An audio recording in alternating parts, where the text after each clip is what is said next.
I made a huge mistake when shipping our boxes for our move to Mexico. I spent a good amount of time on the internet trying to figure out what was the best way to send moving boxes. Most of the moving box had things like our clothes, random stuff like for the baby. I was trying to figure out what's the best way to send this to ourselves in McAllen, Texas, and then what we'd do is arrive in McAllen, Texas and put them in the car for our drive to Monterey and drive them across the border that way. It's just such a hassle figuring out what the charges are going to be, how much it's going to weigh. We ended up taking a couple boxes into USPS and UPS to just get an estimate.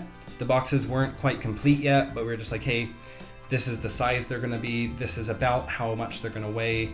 What can you tell us as far as pricing goes? Well, that's the real trick, isn't it? And it's going to cost you something extra. Both of them were about $80. And with that being said, we wanted to try to do the most cost-effective option there was. Even though USPS and UPS seemed pretty similar in pricing, we ended up going with USPS. We sent 7 boxes, and 7 moving boxes did come to about $700. $10,000? That kind of hurt.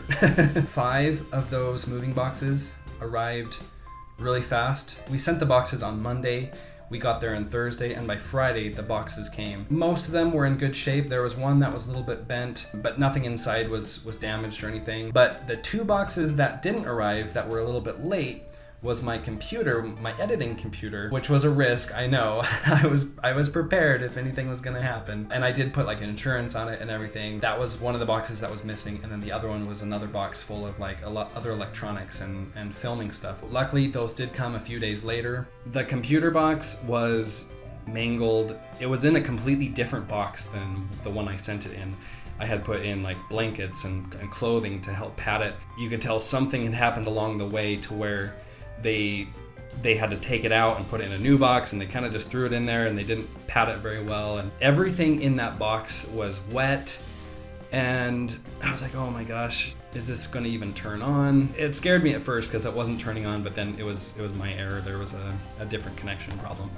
Luckily the computer did turn on, the electronics were okay, but the boxes definitely had been through some things. Plaza, Fiesta, and Wak. Anáhuac, how do you say it? Plaza Fiesta Anáhuac. Thank you. I can't say it. It looks cool though. We're just waiting for our ride to appear. He's late. Just kidding, he's right on time. Moral of the story is, if I was going to do that again, I would send the clothes, the things that weren't very expensive or anything, via USPS. I think it was pretty good. If I'm going to ship my editing computer again, or electronics or things like that, I'm definitely going to go with a different carrier, most likely UPS, or maybe I'll check out FedEx. That was my fault. I knew it was a risk. I should have paid a few extra bucks just to make sure it got to me safe. It was kind of a close one. It's something that I hope is helpful to someone out there that's going to be shipping things, to know kind of how it went for us. And of course, if you have any questions, let me know down in the comments and I'd be glad to help.